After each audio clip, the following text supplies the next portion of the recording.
Bonjour à tous. Donc aujourd'hui on fait une vidéo qui ne regarde pas mes lunettes ni mon pull. Désolé pour ceux qui ont voté ça sur le sondage en ligne, vous vous êtes raté. Ça regarde l'échauffement pour des exercices de musculation à la maison, type traction, suspension, etc. Alors, il y en a sans doute toute une partie d'entre vous qui ont déjà l'habitude de faire ce type d'entraînement à la maison. Donc, cette vidéo ne s'adresse pas vraiment à vous, d'autant plus qu'elle est assez longue, vous pouvez complètement la zapper. Il y en a d'autres, sans doute nombreux, qui soit ne font jamais aucun type d'entraînement de ce genre-là, soit vous avez l'habitude de faire quelque chose à la fin de votre séance d'escalade. Donc en général, vous êtes déjà chaud, voire même fatigué.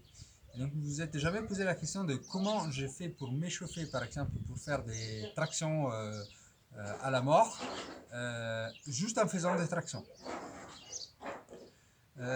Donc, pour se comprendre, il faut malheureusement faire un petit détour théorique. Il faut définir un concept, c'est le concept d'intensité. Le concept d'intensité par rapport au maximal.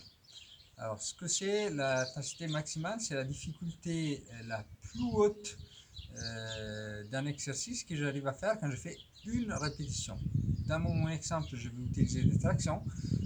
C'est la traction la plus difficile que j'arrive à faire. Là, vous voyez mon intensité, je décale les anneaux. Et pour moi, l'intensité la plus difficile, c'est un énorme décalage avec les anneaux où je suis presque en train de faire une traction en un seul bras, mais pas tout à fait. Donc, au départ de mon échauffement, je ne veux pas aller au-delà d'une intensité de 60% de ce que j'arrive à faire au mieux.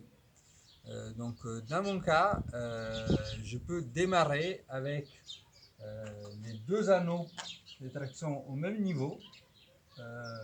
Et c'est comme faire des tractions sur une barre de traction. Pour moi, c'est à peu près 60%. Si pour vous faire une traction sur la barre de traction, c'est déjà votre maximum, et ben, vous devez vous arranger avec les pieds sur une chaise ou choses comme ça pour réduire cette intensité. On a parlé aussi de nombre de répétitions. Sur mon toute première série, je veux pas, l'objectif c'est pas de me fatiguer, c'est de faire du mouvement, mais surtout pas de me fatiguer. Donc je vais à peu près faire la moitié de ce que j'arriverais à faire si je ne m'arrêtais pas. Moi, si je fais des tractions au même niveau, je fais 20-25 répétitions. Donc là, je me tiens à 10. Qu'est-ce qui se passe ensuite? Donc, il se passe ce que moi, ce que je veux arriver à faire dans ma séance, dans la séance dans mon exemple, c'est que je vais arriver à faire 4 répétitions, 2 d'un côté, 2 de l'autre, des tractions avec les anneaux très très décalés, comme vous les voyez là derrière moi.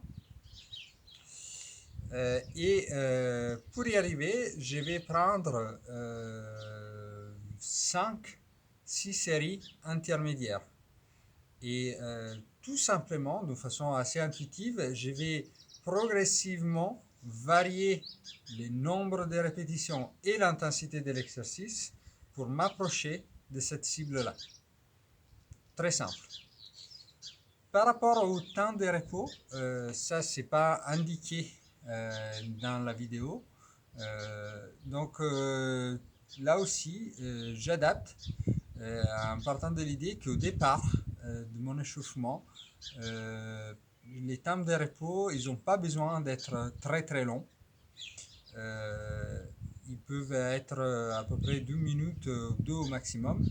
Et ensuite, ils vont s'adapter là aussi de façon progressive pour aller vers ma cible du corps de séance. Donc si ma cible c'est de faire des temps de repos de 10 minutes, Au départ, ça sera un temps de repos de 2, puis de 3, de 4, de 6, 7, etc. etc.